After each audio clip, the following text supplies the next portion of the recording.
Hello everyone, কেমন আছেন আপনারা সবাই? আপনাদের সবাইকে ওয়েলকাম জানাচ্ছি নতুন আরেকটি ভ্লগে। আজকের ভ্লগের শুরুতে আমি দেখতে পাই এই বুলবুলি পাখিটিকে। আমাদের ঘরের রান্নাঘরে চলে এসেছিল। এখানে সম্ভবত সে খাবার খুঁজছিল, কারণ শীতকালে পাখিদের খাবার খোঁজা নিয়ে অনেক ঝামেলা পোহাতে হয়।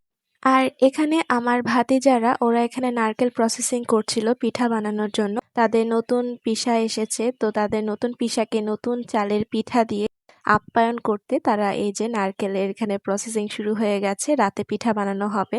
আর আমি এখানে চলে এসেছি গোয়াল ঘরে, এখানে গরুগুলোকে দেখতে। ওদেরকে প্রত্যেকদিন সকালবেলায় উঠে একবার করে দেখা আমার একটা বলতে গেলে ফরজ কাজ হয়ে গেছে। গ্রামে আসার পর থেকে আমি প্রায় সময় এই কাজটা করি, ঘুম থেকে উঠে একবার ওদেরকে দেখে আসি। তো এরপর আমি চলে আসি আমাদের এই জায়গাটাতে। এই জায়গাটা অলরেডি আপনারা অনেকবার দেখে ফেলেছেন আমার ভিডিওতে। আর এই জায়গাটা আমার সব থেকে ফেভারিট একটা জায়গা, কারণ এই জায়গাটায় আমি আমার দিনের বেশিরভাগ সময়টাই এখানে আমি কাটাই। তো এখানে এসে আমি কিছুক্ষণ দাঁড়িয়েছিলাম, মানে শীতের সকালের যে একটা স্তব্ধতা সেটা আমি এখানে উপভোগ করছিলাম। গ্রামীণ সৌন্দর্য আলাদা লেভেলেরই সৌন্দর্য, মানে ঐশ্বরিক সৌন্দর্যের সাথে তুলনা করা যেতে পারে। প্রাকৃতিক সৌন্দর্য, গ্রামীণ সৌন্দর্য। তো এখানে আমি কিছুক্ষণ একা দাঁড়িয়ে থেকে এই সুন্দর দৃশ্যগুলো উপভোগ করছিলাম। গ্রামীণ পরিবেশ যতটা সুন্দর, যতটা মনোমুগ্ধকর, কিন্তু এখানকার স্থায়ী বাসিন্দাদের মধ্যাকার যে রেষারেষি সেটা কিন্তু ততটাই তীব্র। এই বিষয়ে আপনারা সকলেই অবগত আছেন আমার যতটুকু মনে হয়। যদিও ভালো খারাপ সব জায়গাতেই আছে, শহরের লাইফ বা গ্রামের লাইফ দুই জায়গাতেই খারাপ ভালো সব ইনসিডেন্টই আছে কম বেশি। আর ওই যে সামনের যেই গাছগুলো আপনি দেখতে পাচ্ছেন, এই সাইডের পিছনের যে জায়গাটা আছে সেই জায়গাটা হচ্ছে আমাদের লিচু বাগান। সেটাই আমি আপনাদের সাথে শেয়ার করে দেখাচ্ছিলাম যে ওই যে লিচু বাগান, আমাদের দিনাজপুরের ঐতিহ্য লিচু, সেটাই আপনাদেরকে দেখাচ্ছিলাম। আর এই যে সামনের এই ফাঁকা জায়গাটা, এই জায়গাটাতে ধান শুকানোর কাজে প্রায় সময় আসা লাগে আমার। আর আমার হাজবেন্ড তখনও ঘুমাচ্ছিল। পরবর্তীতে বাসায় গিয়ে দেখি ও ঘুম থেকে উঠে গেছে। আর আমাদের এখানে ইনভাইটেশন ছিল সকালে ব্রেকফাস্ট করানোর জন্য।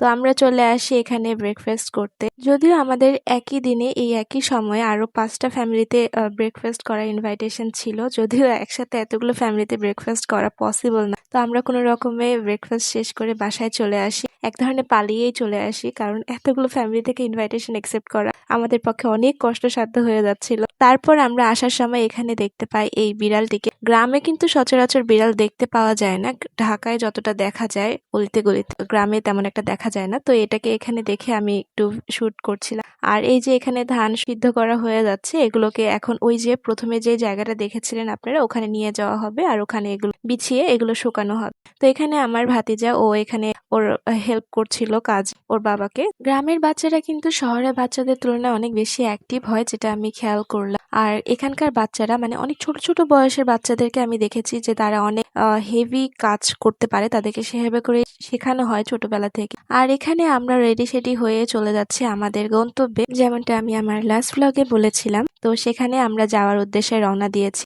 আর এই সেই ঐতিহাসিক বাঁশবাগান, যেই বাঁশবাগানকে ঘিরে আমাদের গ্রামের মধ্যে অনেক স্টোরি আছে, অনেকে অনেক কিছু দেখেছে, অনেক কিছু শুনেছে এই বাঁশবাগানের বিষয়ে। তো আমি এখানে আমার হাজবেন্ডকে ভয় দেখানোর জন্য বলছিলাম যে এখানে কিন্তু অনেক হরর প্যারানর্মাল অ্যাক্টিভিটিস হয়, এখানে কিন্তু অনেক ভৌতিক টাইপের কিছু দিনে দুপুরেও অনেক সময় দেখা যায়, ভাগ্য ভালো থাকলে তুমি দেখতেও পারো। তো এখানে বলছিল যে আমার পাশে একটা শাকচুন্নি বসে আছে, আমার ভূত দেখার কি দরকার। তো এরকম ধরনের দুষ্টামি আমাদের সবসময় চলতেই থাকে। আর যেদিন আমরা যাচ্ছিলাম বেড়াতে প্রচন্ড ঠান্ডা ছিল, সেই দিন আমরা মানে যেতে যেতে আমার কান পুরো ফ্রিজ হয়ে যাচ্ছিল। তো যার কারণে পরবর্তীতে আমি আমার শল একদম মাফলারের মতো পেঁচিয়ে নিয়েছিলাম।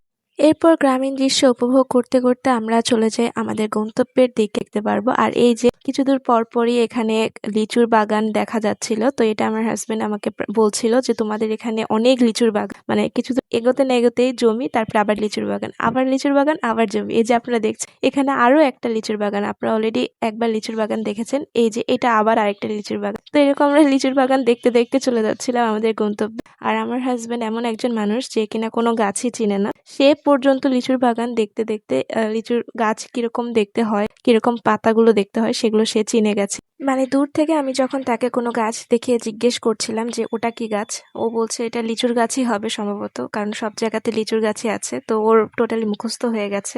আর এখানে সম্ভবত কোনো সরকারি জায়গার উপরে কোনো অবৈধ স্থাপনা বানানো হয়েছিল সম্ভবত। তো এখানে যতগুলো বাজারের দোকান ছিল সব দোকানগুলো এখানে সরকারি উদ্যোগে ভাঙা হচ্ছিল। তো তারপর এখানে আমরা দিনাজপুর পুলিশ সুপারের কার্যালয় আর সীমান্ত ফুড ভিলেজ হয়ে এগোতে এগোতে আমরা অবশেষে চলে এসেছি আমাদের গন্তব্যে। আর আমরা এখানে এসে কি কি করলাম সেটা জানতে আমাদের সাথেই থাকবেন। এই ছিল আজকের ব্লগ। আশা করছি আপনাদের সকলের ভালো লেগেছে। ভালো লেগে থাকলে চ্যানেলটি সাবস্ক্রাইব করে ফেসবুক পেজে ফলো দিয়ে পাশে থাকবেন।